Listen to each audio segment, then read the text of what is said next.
Assalamualaikum warahmatullahi wabarakatuh. Bertemu lagi dalam kuliah termodinamika. Pada pertemuan kali ini saya akan menyampaikan tentang produksi listrik dari panas, yaitu steam power plant. Bahannya ini tadi sudah saya bagi sehingga saya akan mengulas beberapa hal yang penting untuk disampaikan ya. Oke, kita lihat yang pertama di sini adalah sistem pembangkit listrik sederhana. Jadi sistem pembangkit listrik sederhana itu terdiri dari beberapa alat, ada 4, yaitu pertama boiler, kemudian turbin, kondenser, dan pompa. Langkah kerjanya dari sini adalah menggunakan fluida kerja berupa H2O. H2O masuk ke dalam boiler dengan menyerap panas sebesar Qh, karena boiler itu untuk mendidihkan, jadi dia butuh panas Qh. Kemudian keluar dari boiler menuju titik 2, lalu masuk ke dalam turbin. Di dalam turbin akan menghasilkan kerja berupa WS turbin. Setelah itu fluida masuk ke dalam kondensor. Kondenser untuk mengalami kondensasi dari uap menjadi cairan dengan melepas sejumlah panas berupa Qc. Kemudian masuk lagi ke boiler dengan melalui alat bernama pompa, yaitu memasukkan kerja sebesar WS. Nah, siklus ini dapat menghasilkan tenaga tadi melalui turbin, yaitu untuk memutar generator sehingga menghasilkan listrik. Dan steam power plant itu menggunakan prinsip pada siklus Carnot, yaitu siklus Carnot kita lihat ada di grafik di bawahnya. Ya, ini adalah siklus Carnot pada diagram TS. Sebelumnya saya sampaikan, mengulang beberapa pekan yang lalu, bahwa untuk garis yang berada pada diagram TS ini seperti garis parabolik ya, kurvanya parabolik, di mana yang bagian kiri itu merupakan kondisi saturated, kondisi yang jenuh, cair jenuh ya. Kondisi cair jenuh, kemudian yang sebelah kanan itu adalah saturated steam atau uap jenuh, saturated water dan saturated steam. Kemudian di sini ada titik TC yang di bawah, kemudian yang di bagian atas yaitu proses 1-2 itu beroperasi pada temperatur TH. Sedangkan untuk garis 1, 4, dan 2, 3 ya, 41 dan 23 ini merupakan proses pada entropi yang konstan, dengan nama lain adalah adiabatik, reversible, atau isentropik. Kemudian urutan garis ini sesuai dengan siklus Carnot seperti yang dijelaskan pada bab sebelumnya. Bagaimana siklus Carnot? Kita lihat untuk aliran 1-2, langkah 1-2 adalah penguapan isotermal yang terjadi di boiler, seperti dengan gambar yang di atas. 1-2 adalah boiler, penguapannya isotermal. Artinya apa? Artinya adalah berjalan pada temperatur yang tetap, yaitu TH. Panas akan ditransfer dari air ya menuju ke fase uap jenuhnya 1-2 dengan memasukkan sejumlah panas tadi berupa Qh. Kemudian langkah 2-3 adalah ekspansi adiabatik reversible, yaitu dari uap jenuh dalam turbin lalu menghasilkan campuran di sini 2 fase. Kita tahu karena dikubah ya, garis sebelah kiri dan kanan itu adalah cair dan uap yang jenuh, maka garis atau titik yang berada di antara keduanya ini merupakan fase campuran, yaitu campuran ada cairan dan ada sebagian dari uapnya. Untuk titik 3 di sini itu adalah campuran 2 fase cairan jenuh dan uap di suhu sebesar Tc. Dan ekspansi isentropik kita namakan ekspansi karena tekanannya turun dari 2-3 ini turun. Kemudian isentropi karena S-nya itu sama, ini diwakili oleh garis 2-3 ya. Kemudian lanjut ke langkah 3-4. Ini merupakan proses kondensasi parsial isotermal pada suhu rendah yaitu TC, suhu yang lebih rendah, di mana panas ditransfer ke lingkungan sebesar QC. Tadi dari 3 ke 4 ada QC, temperaturnya pasti lebih rendah dibandingkan 1, 2. Lalu proses langkah 4 ke 1 itu adalah proses kompresi secara isentropik di dalam pompa. Isentropik tadi reversible, adiabatik ya, dan diwakili oleh garis vertikal, menghasilkan air yang jenuh pada titik 1 atau saturated water. 4 ke 1 campuran ke titik yang murni, dia adalah berupa cair jenuh. Gitu. Kemudian untuk daya yang dihasilkan oleh turbin tadi ya, daya yang dikeluarkan oleh turbin jauh lebih besar dari kebutuhan daya yang dibutuhkan oleh pompa atau pompa. Sehingga kita akan mengenal yang namanya efisiensi termal dari siklus Carnot tadi. Karena kerja keluar yang dihasilkan dari proses itu sama dengan perubahan atau perbedaan antara panas yang masuk ke dalam boiler dan panas yang dilepaskan di kondensor. Karena ini hubungannya dengan kedua panas, maka kita akan menghubungkannya dengan suhu, di mana efisiensi Carnot sama dengan 1 dikurangi TC per TH, suhu pada temperatur yang lebih dingin dibagi dengan suhu pada temperatur yang lebih panasnya. Terlihat bahwa ya efisiensi ini akan bertambah seiring dengan meningkatnya TH dan akan bertambah juga seiring dengan menurunnya dari TC. Kita masuk ke siklus Rankine. Mengapa ada siklus Rankine? Ini didasari karena ada beberapa pada kondisi nyata ya, itu ditemukan kesulitan ketika menggunakan siklus Carnot. Contohnya adalah dari proses 2 ke 3 dan 4 ke 1, di mana turbin mengambil uap jenuh hasil buangan dengan kandungan cairan yang tinggi sehingga akan timbul masalah erosi. Selain itu dari 4 ke 1 itu ada desain pompa dengan mengambil campuran cairan kemudian menguap mengeluarkan cairan jenuh, itu juga terlalu sulit pada proses yang nyata. Oleh karena itu dibuatlah siklus alternatif yang diambil sebagai standar, yaitu dinamakan siklus Rankine. Siklus Rankine kita lihat gambarnya adalah seperti ini.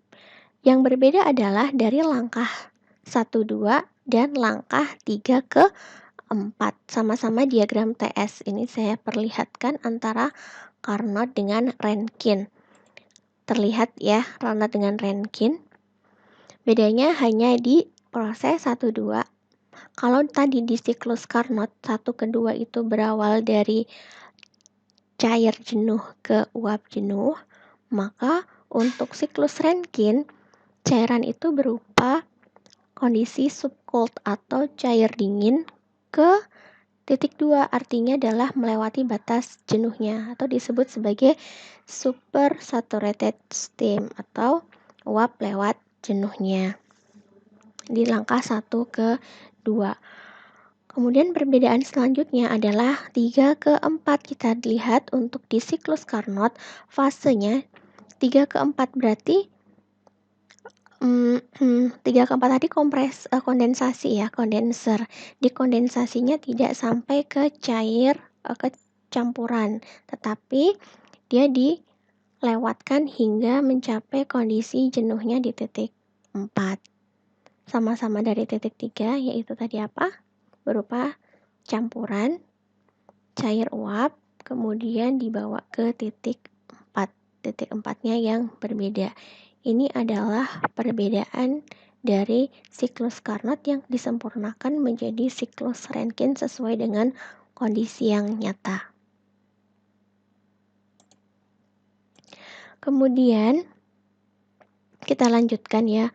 Untuk siklus Rankine sendiri, siklus Rankine yang tadi itu memiliki beberapa macam tahapan proses. Prosesnya kita lihat, penjelasannya adalah saya jelaskan dari titik 1 ke titik 2 itu merupakan proses pemanasan pada tekanan konstan di dalam alat yang bernama boiler.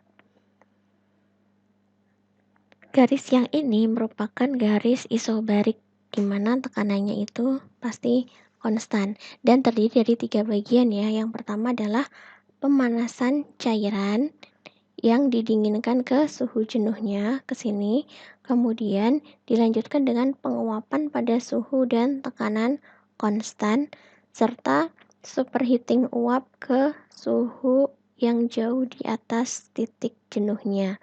Ada 3 proses. Ini ke sini adalah panas sensibel, mengulang chapter tentang efek panas ya. Ini merupakan panas sensibel, kemudian garis ini merupakan panas latennya dan kembali lagi ke panas sensibelnya ke titik 2.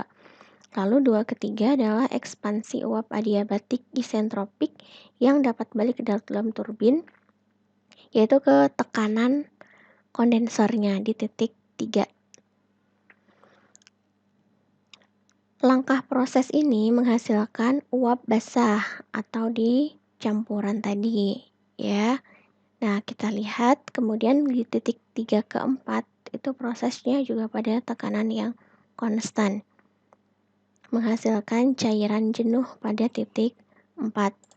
Sedangkan proses yang terakhir yaitu proses kembali ke titik 1 dari titik 4 yaitu pemompaan secara adiabatik isentropik ya. Adiabatik reversible. Cairan jenuh ke tekanan boiler ini menghasilkan cairan yang terkompresi atau subcooled. Dan kita lihat garis vertikal ini panjangnya itu sangat pendek ya, dia sangat pendek, tidak sebanding dengan 1 ke 2 yang garisnya itu panjang. Ini kenapa? Karena pada proses kompresi menggunakan pompa itu kenaikan tekanannya sedikit saja sehingga kenaikan tekanan menghasilkan atau mengakibatkan kenaikan suhu yang kecil. Dari sini suhunya menjadi kenaikan di sini. Itu hanya sebagian kecil saja kenaikan suhu pada proses pemompaan cairan. Itu berbeda kalau fasenya gas ya. Kalau gas ketika dia ditekan maka suhunya pasti akan naik jauh lebih besar dibandingkan dengan fase cairnya. Baik itu, kemudian pembangkit listrik itu beroperasi pada siklus yang bermula dari Rankine karena ada irreversibilitas. Di pertemuan pekan lalu sudah saya sampaikan juga bahwa ada pergeseran dari sistem yang awalnya berjalan secara isentropik atau adiabatik reversible menjadi irreversible. Ya, bagaimana perbedaannya bisa dilihat di gambar 4 siklus nyata sederhana di sini. Oke, 2 ke titik 3 dan 2 ke 3 aksen. Kalau tadi berarti siklus reversibelnya adalah 2 ke 3 aksen. Di sini berpindah lebih serong ke titik 3. Ya, dan boiler itu berfungsi untuk mentransfer panas dari bahan bakar yang terbakar. Dan kondensor tugasnya adalah mentransfer panas dari siklus ke lingkungan sehingga kita bisa mendapatkan rumus bahwa Q dot sama dengan M dot kali delta H dan Q itu sama dengan delta H. Kalau ada dot berarti artinya dia merupakan suatu laju ya, laju per waktu. Ya, baik, kita masuk ke contoh soal. Contoh soal, di sini ada satu soal tetapi terbagi menjadi 3 pertanyaannya. Uap dihasilkan dalam pembangkit listrik pada tekanan 8.600 kilopascal dan suhu 500 derajat Celcius diumpankan ke turbin. Keluaran dari turbin akan masuk ke dalam kondensor pada tekanan 10 kilopascal. Dan dikondensasi menjadi cairan jenuh yang kemudian akan dipompa ke boiler. Pertanyaan yang pertama, berapa efisiensi termal dari siklus Rankine yang beroperasi pada kondisi ini? Ya, berarti sama ya. Kayak tadi kita sudah melihat rumus untuk efisiensi termal siklus Rankine. Lalu yang kedua, pertanyaannya serupa, tetapi terdapat efisiensi turbin dan pompa masing-masing sebesar 0,75. Dan yang ketiga, apabila siklus dayanya adalah yang di bagian B ini 80.000, ini diganti ya 80.000 kilowatt, maka berapakah laju uapnya? Berarti M dotnya itu berapa, dan berapakah panas dalam boiler serta kondensor, atau key boiler dan key kondensornya ditanyakan. Bagaimana cara menyelesaikan permasalahan ini? Yang pertama adalah kita lihat dulu per alat, masing-masing alat kita tinjau ya. Ada apa saja alatnya tadi? Yang di awal ada turbin. Oke, kita mulai dari turbin bisa. Kita mulai dari yang membutuhkan dan menghasilkan kerja ya, turbin dan pompa. Kemudian kita lanjutkan juga dengan panas yang diterima boiler dan panas yang dilepas oleh kondensor. Ini ada hubungannya dengan contoh bab sebelumnya, yaitu pada aplikasi termodinamika sistem aliran proses. Karena kondisinya sama persis, turbin beroperasi pada kondisi yang sama, yaitu 8.600 kPa dan suhu 500 derajat Celcius. Saya bukakan untuk turbin ya. Oke, tadi untuk turbin di sini kita lihat pada bab sebelumnya, bagian turbin, dan di contoh 7.6 di sini.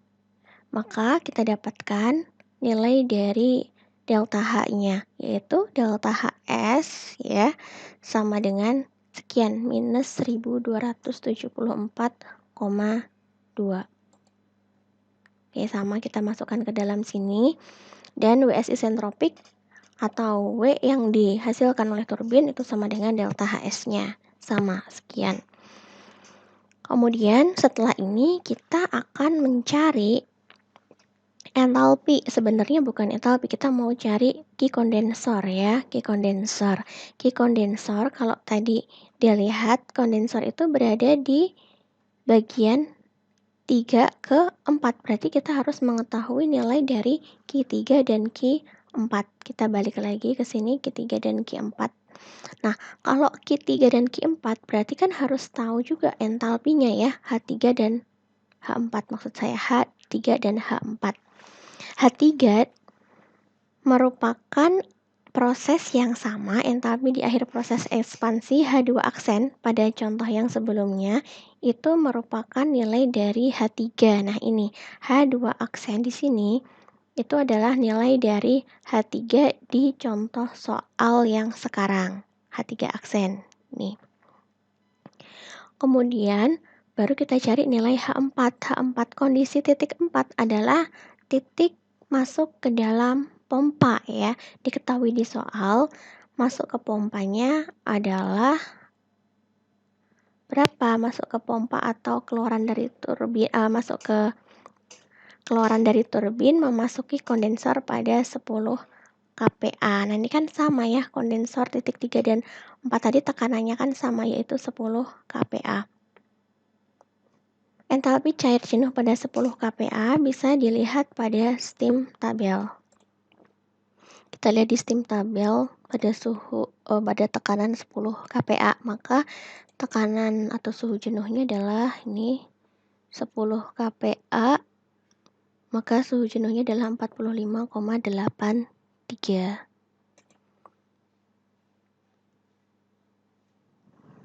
45,83 derajat Celcius. Dan berapakah nilai H-nya? Kita lihat H-nya berapa?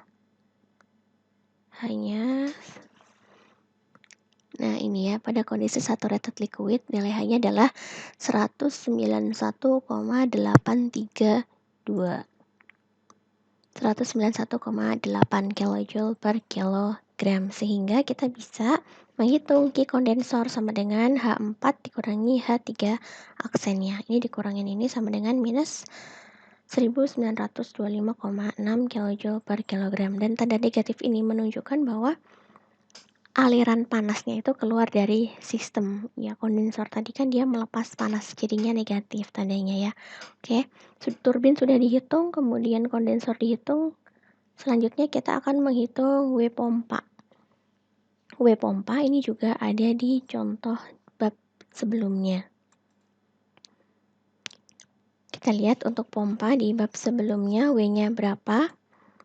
Pompa nih ya, W-nya dengan kondisi yang sama 45 derajat dan 10 kPa, maka W isentropiknya adalah 8,676. 8,676. Tadi ini ya 8,676 kJ per kilogram. Dan ini kita bulatkan menjadi 8,7. Setelah kita mengetahui W dari pompa, sebenarnya kita ingin mencari titik H1, nilai diri H1. Delta HS itu adalah H1 dikurangi H4, yaitu titik akhir dari pompa ini ya. Titik akhirnya kan kalau pompa itu 4:1, berarti H1 dikurangi H4. Kalau kita ingin mencari H1, maka H4 ditambah dengan delta HS-nya. Sama dengan H4, nilainya adalah 191,8. Ini tadi ditambah dengan 8,7. Di pembulatan sama dengan 200,5 kJ per kilogram. Kita udah dapat nih WS atau W dari pompa. Jadi sudah ada 3 alat yang sudah kita ketahui nilai kerja dan panasnya, yaitu turbin, kemudian kondenser, dan pompa. Sekarang kurang satu lagi, yaitu dari boiler. Key boiler. Boiler adalah alat yang ada di siklus 1 ke 2 ya. Kalau mau cari key boiler harus diketahui H2 dikurangi H1-nya. Berapakah nilai H2? H2 bisa dicari di steam tabel. Kondisinya kan sudah tahu, yaitu uap lewat jenuh pada 8.600 kPa dan 500 derajat Celcius. Dari steam tabel, kita cari 8.600, 500 derajat Celcius. Tekanan nih 8.600 dan 500 derajat Celcius, maka nilai H-nya adalah, nilai H-nya kita lihat 3.391,6. Jadi, saya ingatkan sekali lagi bahwa di buku Smith-Van-Ness, baik itu di chapter maupun di bagian appendix-nya, setiap ada titik ini merupakan koma notasinya ya. 3391,6 kita masukkan ke sini sebagai nilai dari H2, 3391,6 kJ per kilogram. Baru setelah ini kita bisa melihat atau menghitung nilai key boiler, yaitu H2 min H1. H2-nya ini masukkan dikurangi dengan nilai dari H1 dari W ini tadi ya, 200,5. Didapatkan 3191,1 kJ per kilogram. Nah, setelah kita sudah mengetahui nilai semua kerja dan panas dari alat-alat yang terlibat dalam siklus Rankine ini, kita bisa menghitung berapa sih kerja dari satu siklus Rankine. Caranya adalah menjumlahkan dari kerja turbin dan kerja pompa, atau bisa juga WS Rankine itu merupakan negatif dari minus boiler dan kondensernya. Dan ini nilainya pasti sama ya, yaitu minus 1265,5 kJ per kilogram. Bisa menggunakan salah satu rumus, misalkan dari kerja atau dari panas yang terlibat. Oke. Setelah itu terakhir adalah pertanyaan tentang efisiensi thermal siklus. Efisiensi thermal siklus itu merupakan perbandingan antara WS Rankine dibanding dengan key boilernya. WS Rankine sudah dapat dan key boilernya juga di atas, kita masukkan nilainya ke sini, didapatkan efisiensinya sebesar 0,3966 atau 39,6%. Itu pertanyaan A sudah terjawab. Kita masuk ke pertanyaan B, yaitu dengan efisiensi turbin 0,75. Berarti hasil dari W turbin yang ada di pertanyaan A tadi, mana W turbin? W turbin di sini ya, minus 1274,2 ini, 1274,2 kita kalikan 0,75. Sekian. Kemudian kita cari nilai H3. Turbin tadi bekerja pada titik 2 ke 3 ya. Kalau mau cari H3 berarti H2 ditambah delta H. Setelah itu turbin dapat, kita cari key kondensernya. H4 dikurangi H3, sudah ada datanya semua. Dan satu lagi, efisiensi selain turbin 0,75, ternyata di soal ini juga diketahui efisiensi pompa 0,75. Sehingga WS pompa sama dengan delta HS dalam hal ini dibagi dengan efisiensi. Didapatkan nilai sekian ya. Jadi kalau WS pompa itu selalu lebih besar, sedangkan kalau WS-nya turbin itu selalu lebih kecil. WS Rankine bisa dihitung karena kita sudah tahu W pompa sama W turbinnya sama dengan minus 944 kJ per kilogram. Baru kita cari key boiler dari H2 min H1. H2-nya sudah tahu ya, tapi H1-nya belum diketahui, maka kita cari terlebih dahulu. H1 sama dengan H4 ditambah delta H. Ya, delta H-nya dari mana? Delta H-nya yang sudah diperoleh dari sini, pompa ini. Karena boiler itu hubungannya dengan pompa. Sebelum masuk pompa, sebelum masuk boiler itu harus dipompa terlebih dahulu. Jadi ada hubungan titik dan entalpi di titik tersebut. Efisiensi thermal siklus ini adalah dari hitung ya, WS Rankine dibagi key boiler 0,2961. Kita bandingkan dengan hasil yang A. Efisiensi di titik A atau pertanyaan A adalah 39%. Yang kedua adalah 29%. Jelas kenapa lebih kecil? Karena efisiensi turbin dan pompanya itu tidak 100%. Karena ditentukan 75% saja. Dan pertanyaan yang terakhir, yang ketiga, kita masuk untuk daya 80.000 kW. Hubungannya adalah dengan rumus WS dot ya, net sama dengan M dot kalikan WS nettonya. Sehingga kita kalau mau cari M sama dengan W dot net dibagi dengan WS net. Sama dengan W dotnya ini yang diketahui baru 80.000 dibagi dengan WS nettonya, yaitu pada pertanyaan yang B ya. Pertanyaan yang B, minus 944 kJ per kilogram didapatkan. Laju alirnya adalah 84,74 kg per second. Baru setelah itu, untuk mencari key boiler dan key condenser, tinggal kita kalikan. Rumusnya adalah key dot sama dengan M dikalikan dengan key boilernya tadi. 84,75 dikalikan key boiler yang ada di pertanyaan B. Key boiler 3188,2 kita masukkan ke sini. Begitu juga untuk kondensernya sehingga didapatkan nilai minus 190.200 kJ per second.